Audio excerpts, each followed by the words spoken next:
High, বর্তমানে মোটোব্লগিং ইউথদের কাছে একটা প্যাশন। আর যখন মোটোব্লগিংয়ের কথা আসে তখন অ্যাকশন ক্যামেরা হেলমেটে মাউন্ট করা একটা চ্যালেঞ্জিং ও চিন্তার বিষয়। তো চলো আজ আমরা দেখি ও শিখি কিভাবে অ্যাকশন ক্যামেরা হেলমেটে মাউন্ট করতে হয়।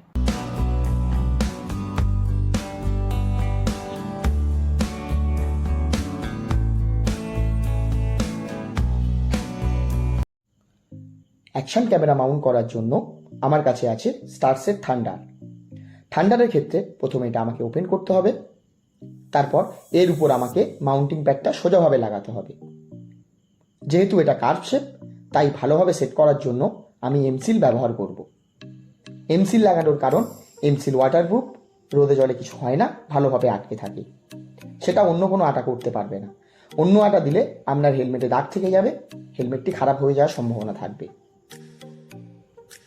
প্রথমে মাউন্টিং প্যাডের স্টিকারটা ওপেন করব, তারপর স্ট্র্যাপগুলো ভালোভাবে কেটে নিয়ে এখানে সোজাভাবে আটকে দেব।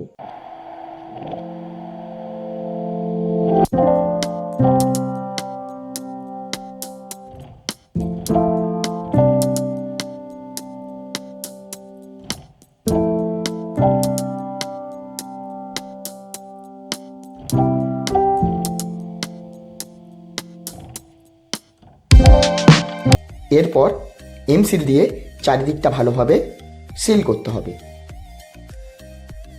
এখানে চারিদিকে এইভাবে এমসিল দিয়ে এটাকে আটকাতে হবে। এমসিল লাগানোর পর যেখানে যেখানে আপনার হেলমেটের যেখানে যেখানে লেগেছে সেগুলো কিন্তু ভালো করে মুছে দেবেন, না হলে সেগুলো শুকিয়ে গেলে কিন্তু আপনার হেলমেটে অসুবিধা হবে। দ্বিতীয়ত হলো এটাকে আপনার 3 থেকে 4 ঘন্টা রেখে দিতে হবে, তারপর আপনি হেলমেটে মাউন্ট করতে পারবেন। আমার কাছে যেহেতু জে অ্যাঙ্গেল ক্লিপ নেই, তাই আমি এটা দিয়েই দেখিয়ে দিচ্ছি। জে অ্যাঙ্গেল ক্লিপ কিন্তু মাউন্টিংয়ের ক্ষেত্রে লাগবে। এইভাবে ক্যামেরাটিকে আটকে দিলে হয়ে যাবে। এখন আমি পুরোপুরি সেট করব না, কারণ এমসিল কাঁচা আছে। এমসিল লাগানোর পর 3-4 ঘন্টা ওয়েট করতে হবে, তারপর শুকানোর পর আমি দেখাবো এটা কেমন হয়। তো এরপর অ্যাকশন ক্যামেরাটাকে এখানে মাউন্ট করতে হবে। তো চলুন অ্যাকশন ক্যামেরাটা মাউন্ট করা যাক। তার আগে আমাদের এটাকে রিমুভ করতে হবে। করার পর অ্যাকশন ক্যামেরাটা এখানে লাগিয়ে লক কি আছে, লক কিটাকে এখানে দিয়ে এটাকে অ্যাকশন ক্যামেরাটাকে প্যাডের সাথে লক করে দিতে হবে।